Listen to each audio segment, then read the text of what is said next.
Assalamualaikum warahmatullahi wabarakatuh. Waalaikumsalam. Alhamdulillah. Alhamdulillah subhanalladzi bi ni'mati tatimmu sholihat. Wa bi dzikri habibi wa tanazzalu rahmat wal barakah. Wassalatu wassalamu ala asyrafil kainat rasulil syadat nabiyina Maulana Muhammad sallallahu alaihi wasallam wa ala alihi wa sahbihi wa sallam. Asyhadu an la ilaha illallah wa la syarika lah rabbul alamin was samawati. Wa asyhadu anna sayyidina Muhammadan abduhu wa rasuluh sallallahu alaihi wal mujizat. Allahumma ya da'imal fadli 'ala al-bariyah. Ya basital yadaini bil 'afiyah. Ya sahibil mawahib bisaniyah. Salli wa sallim ala sayyidina Muhammadin khairil wara sayyidina. Wa fir lana dhunubana wa khotoyana sajiyah. Ya arhamar rahim. Amma ba'd. Wa qala ta'ala fi kitabil karim. Inna syaitan lakum aduwwan.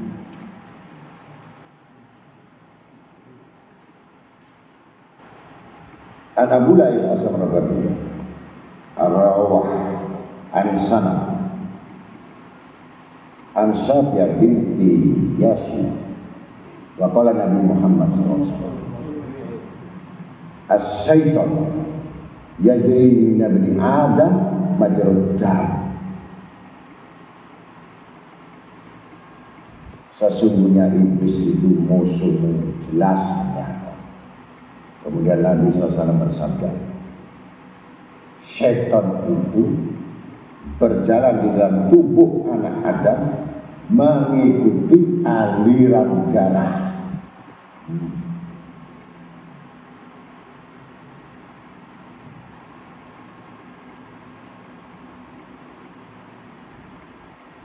Maka dalam satu surah agar kita menghilangkan sifat was-was,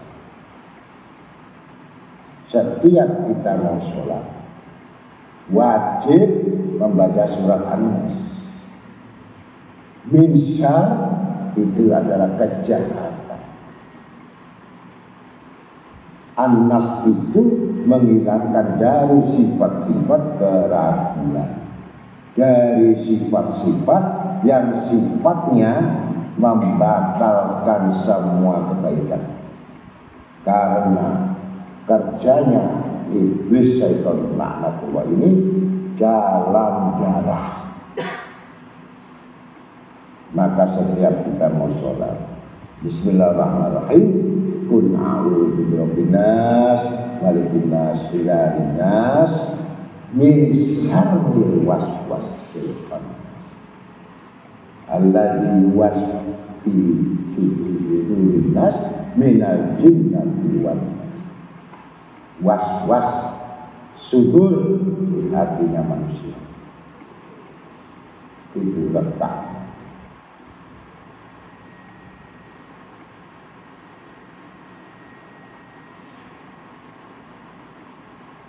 Dan artinya aku berlindung kepada Tuhannya manusia, Raja dari semua manusia. Dalam hati dada perasaan manusia, dari golongan jin dan manusia, ia akan maju bila tidak ada zikir ingatan kepada Allah. Dan surut akan mundur bila orangnya ingat kepada Allah. Bahkan setan akan keluar dari dada. Tapi penuh dengan penghayatan. Bukan asal ulama Madinah dari Nabi sallallahu alaihi wasallam. Judul Madinah di mana? Nah, ulama. Was-wasil anas. Was-was akan betul sifat was-was.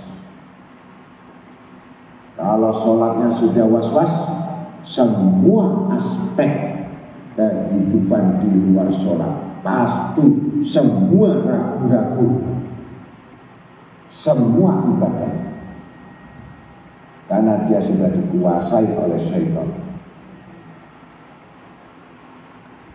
Wa qala Nabi sallallahu alaihi wasallam, "Bu'istu da'iyan wa mu'alikan wa laysa ilayya minal hidayah syai'un. Wa khuliqa iblis mujayyina wa laysa ilayya min dhalalatin syai'un." Iblis itu hanya membayangkan, menawarkan kelezatan dan bagusnya maksiat. Maksiat ini. Karena itu seseorang harus dapat menolak bisikan dan bujuk rayunya syaitan itu.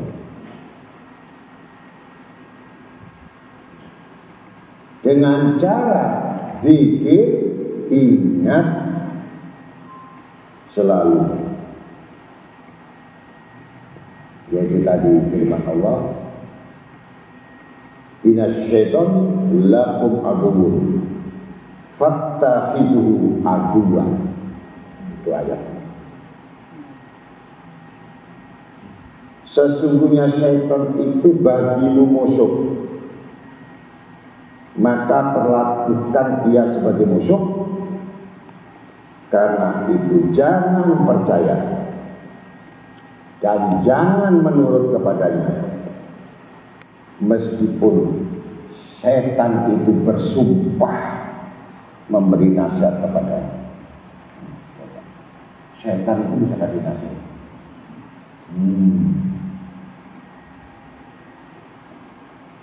Kan aneh, setan kok bisa nasihat. Ini kan kita nggak ambil proyek ini, kita nggak dapat fee. Mari kita kerjasama.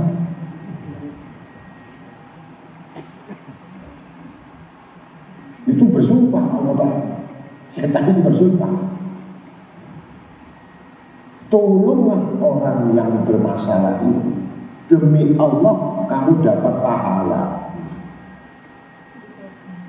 Ternyata manusia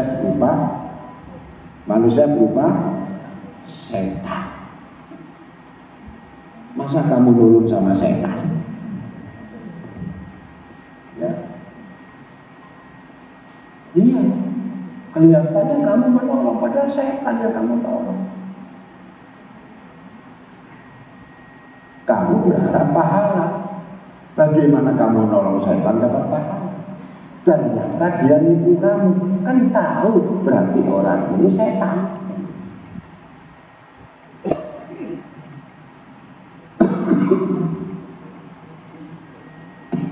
Paham? Maka jauhi manusia bentuknya, tapi perbuatan setan itu kamu jauhi.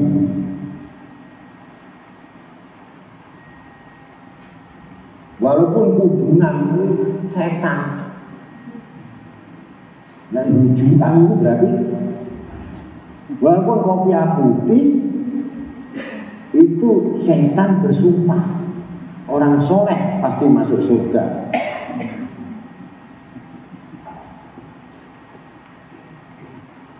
Hati-hati yang ditakutkan Nabi Muhammad SAW, bentuknya manusia, perbuatannya setan. Itu manusia yang dilapisi oleh setan.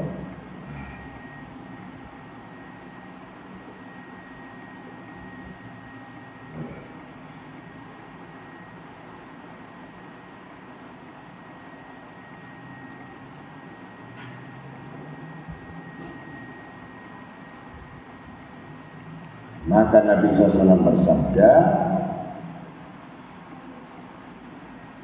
aku diutus untuk berseru dan tabligh menyampaikan ajaran, dan tidak ada padaku kekuasaan untuk memberi hidayah. Tidak ada kekuasaan untuk memberi hidayah, walau sedikitpun. Nabi gak sanggup memberi hidayah. Dan iblis dijadikan untuk merayu, menggoda, berbisik dan memperhias, dan tidak kuasa untuk menyesatkan sedikit pun.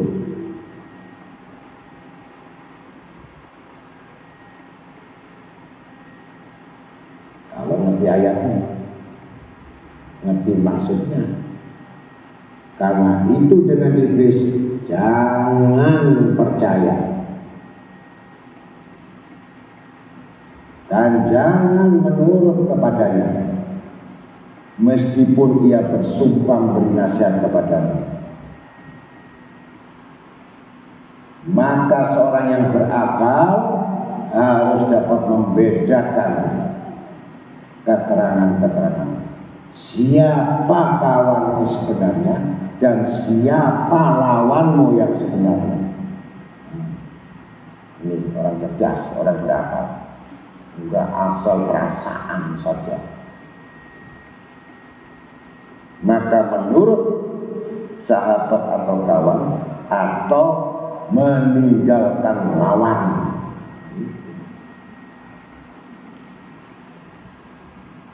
Tinggalkan sahabat yang tidak mengingatkan akhirat. Jauhi sahabat yang selalu mengingatkan dunia dan isi perut saja. Itu bukan sahabat.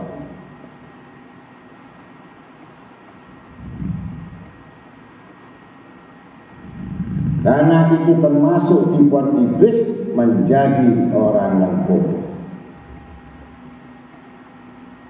Karena tipuan iblis jadi orang yang bodoh. Dan tanda-tanda orang yang bodoh itu ada 4. Yang pertama, suka marah tanpa alasan, suka tersinggung tanpa alasan, suka benci tanpa alasan, suka memfitnah tanpa alasan. Itu 1. Kedua, tanda-tanda bodoh selalu menurutkan hawa nafsu dalam perbuatan batil yang buruk.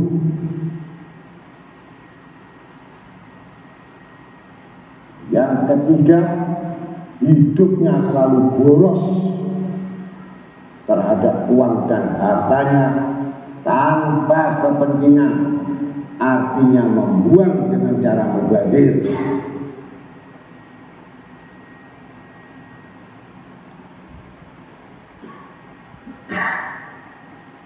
Ketiga,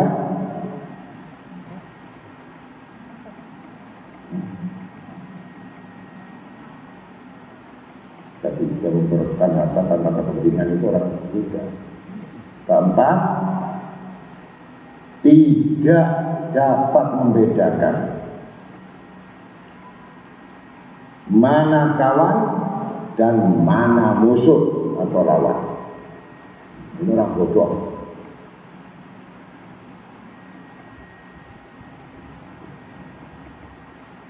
Suka menyesal di belakang hari, itu orang bodoh.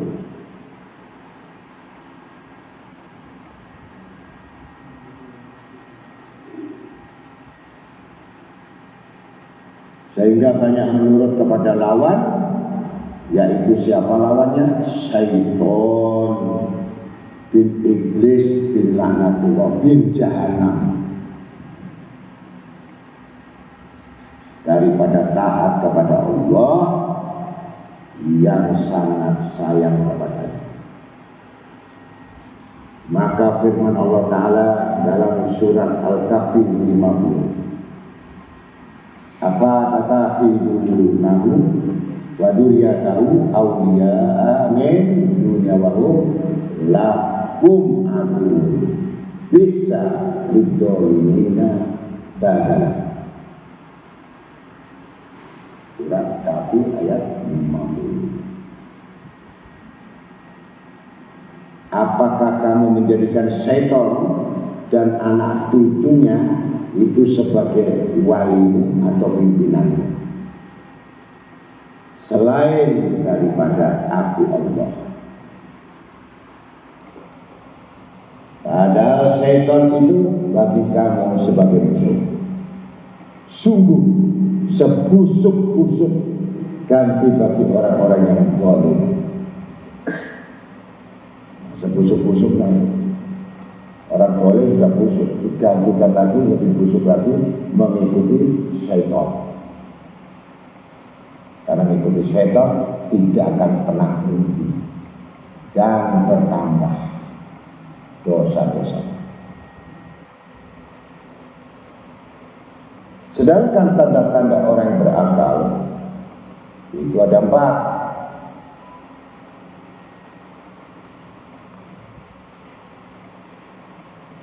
Yang pertama, wajib sabar menghadapi kebodohan.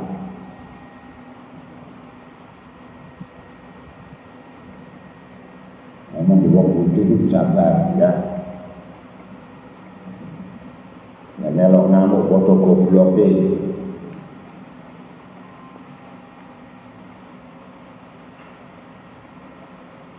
Kedua, menahan nafsu dari semua perkara yang batil yang buruk.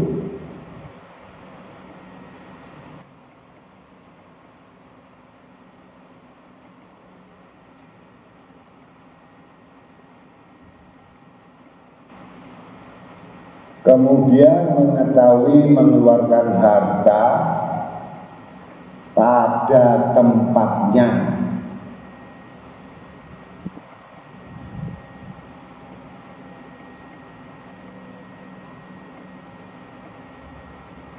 Yang keempat, paham dan dapat membedakan mana kawan, mana sahabat, dan mana musuh atau lawan. Itu orang yang berakal.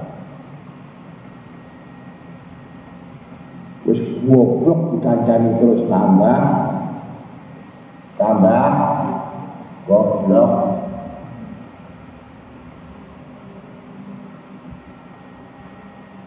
Wahab bin Munabbih berkata, Nabi Yahya bin Zakaria alaihissalam bertemu dengan iblis. Maka Nabi Yahya tanya pada iblis tentang macam-macam tabiat anak cucu Adam. Jawab iblis, sebagian dari mereka seperti kamu, tidak dapat kami goda, kami rayu, saking kuatnya pendirian.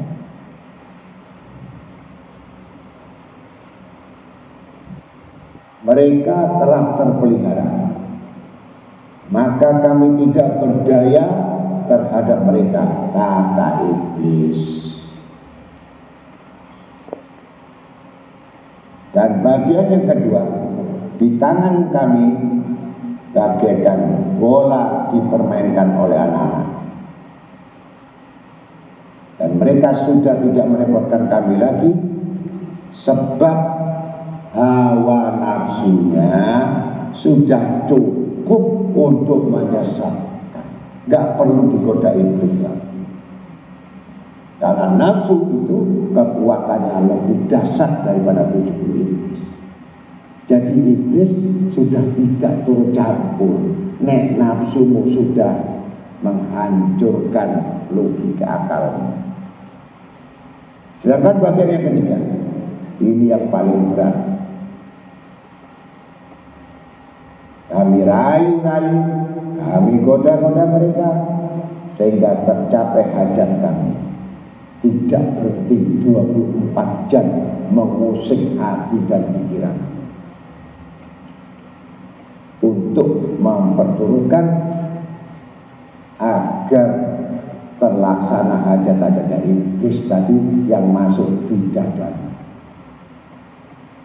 Kemudian mereka membaca istighfar dan minta ampun, sehingga rusak semua usaha kami yang telah berhasil itu rusak. Itulah dengan orang-orang yang memperbanyak istighfar, memperbanyak sholawat, gugur iblis. Tetapi kami tidak putus asa untuk menyesatkan mereka, tetapi juga kami tidak pernah berhasil daripada. Wah, ya. Tapi kalau bagi-bagi ya lain lagi, kerjasama dengan iblis.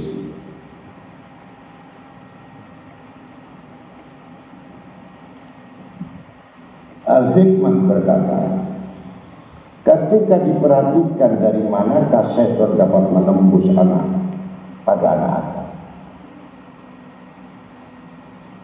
mendadak terdapat 10 jalan.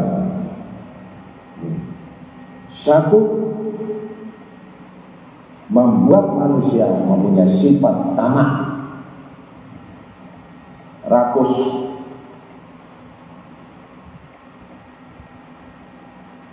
Ini sudah berhasil. Kamu dibuat tamak, ngelongso, kurang, sambat. Ini sudah iblis menguasai kamu. Dan suudon terus sama Allah Ta'ala. Artinya berburuk sangka kepada Allah Ta'ala. Itu sudah dikuasai iblis. Maka melawannya dengan cara yakin, percaya pada janji Allah. Innaka la tukhliful mi'ad. Sesungguhnya Allah Ta'ala tidak pernah mengingkari janji. Dan menguatkan lagi nerima qanaah. Ojo ngotot ae, qanaah, gebu-gebu digebukin. Itu sudah masuk golongan setan. Dan untuk memperkuat perlawanan itu, Al-Hikmah berkata, saya berpedoman pada kitab Allah dalam ayat wa ma min dabbatin fil ardh illa Allahu rizquha. Tiada sesuatu pun yang melangkah di muka bumi ini melainkan dijamin oleh Allah SWT rezekinya. Jadi jangan takut rezeki. Orang yang takut rezekinya juga pasti takut matinya.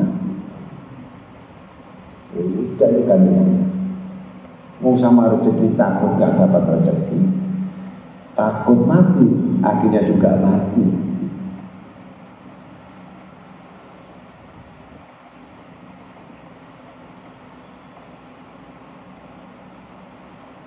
Maka dengan itu aku patahkan angan-angan panjang menghayal.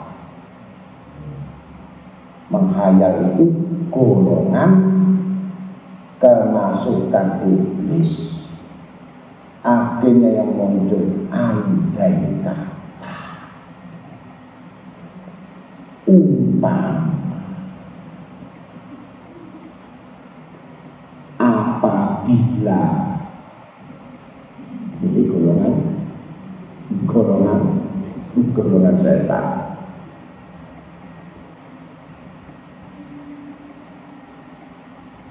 Kedua,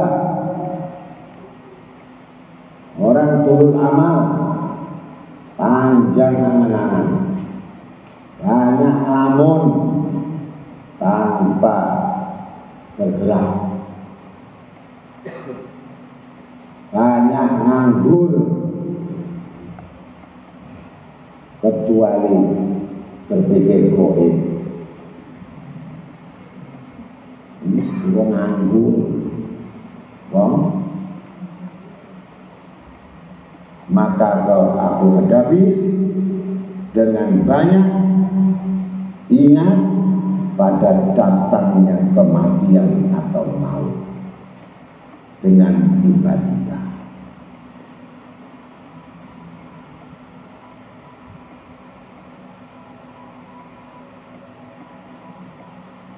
Dengan berpegang pada ayat wa ma tadri nafsun bi ayyi ardin tamut, tiada sesuatu jiwa pun yang mengetahui di mana dia akan mati.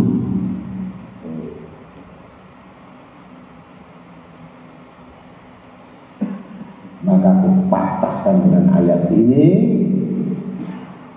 maka selamat aku dari syaitan, iblis jahat. Ketiga, dari banyaknya keinginanku untuk istirahat.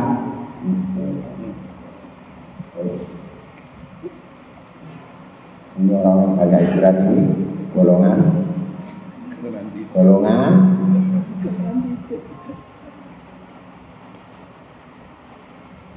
dan orang yang ahli istirahat itu pasti hidupnya selalu mencari nikmat.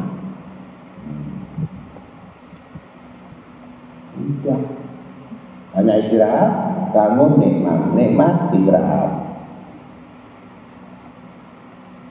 Maka aku hadapi dengan mengingat hilangnya nikmat dan beratnya hisab.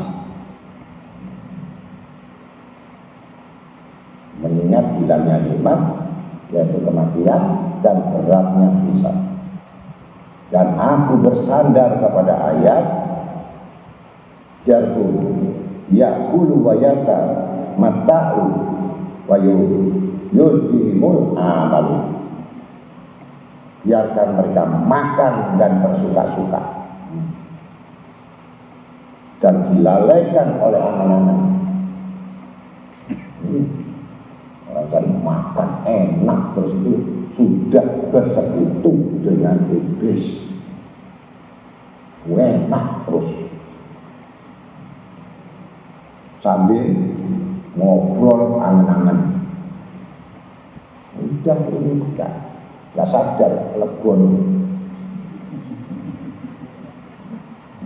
Ini kok ngaji. Astagfirullah.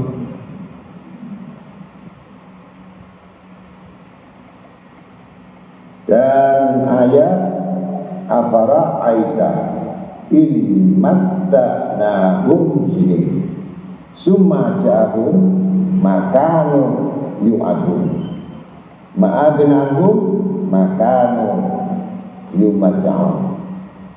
Tidakkah kamu lihat jika kami senangkan mereka beberapa tahun, kemudian tiba-tiba apa yang telah dijanjikan pada mereka maka tidak berguna harta dan kemewahan dan kesenangan mereka. Habis riwayat mayat mau busuk. Ini dipatahkan dengan itu, insya Allah sadar.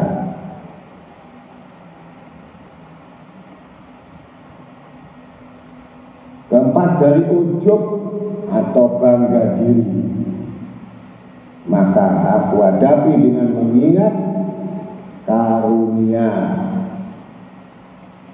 rahmat Allah dan takut pada akibat. Takut pada akibat. Maka berdasarkan ayat faminhum syaqiyun wa sa'id, maka di antara mereka ada yang celaka dan ada yang beruntung. Maka amal solehlah kamu beruntung, amal buruk pasti jatuh dalam azab. Sedangkan saya belum mengetahui saya termasuk golongan yang mana. Maka dengan itu aku patahkan dengan ayat. Kelima, dari yang meremehkan lawan kawan atau sahabat. dan tidak menghargai mereka. Maka saya lawan dengan cara banyak menghormati.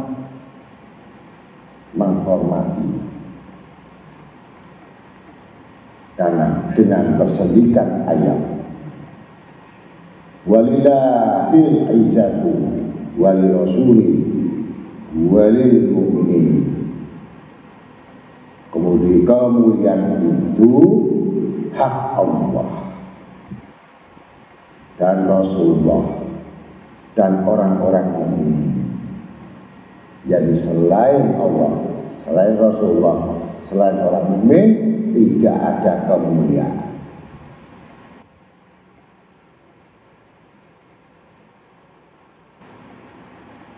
Maka saya patahkan dengan ayat ini.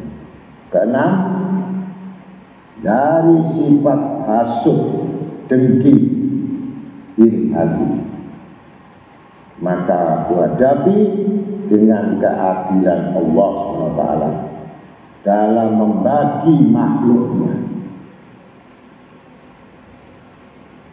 Dengan pedoman ayat, nahnu qasamna bainahum ma'isyatahum fil hayatid dunya. Kami yang membagi penghidupan mereka di dunia ini.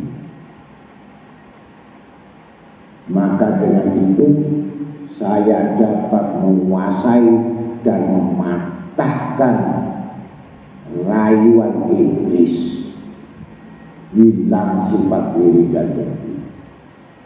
7. Dari sifat riya yang suka pujian orang, maka saya patahkan dengan ikhlas berdasarkan ayat, "Faman kana yarju liqa'a rabbih falyamal amalan sholihan wa la yusyrik bi ibadati rabbih ahada." Maka barang siapa yang mengharap akan perjumpaan bertemu pada Tuhan, hendaklah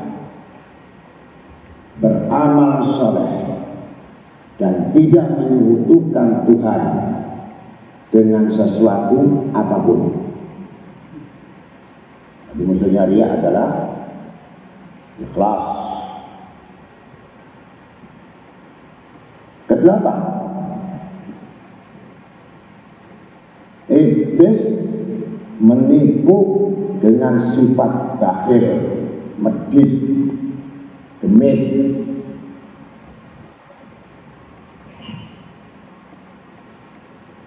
Maka aku hadapi dengan mengingat rusaknya apa-apa yang di tangan orang-orang.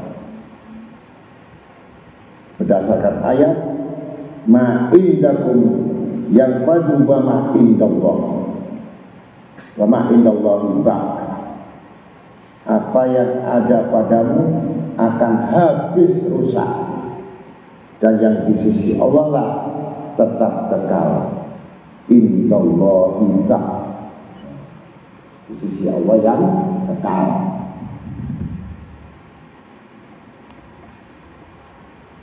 Maka dengan itu aku bisa mengalahkan godaan iblis sehingga kami tidak bakhil. 9, dari sifat sombong, maka aku hadapi dengan tawadhu,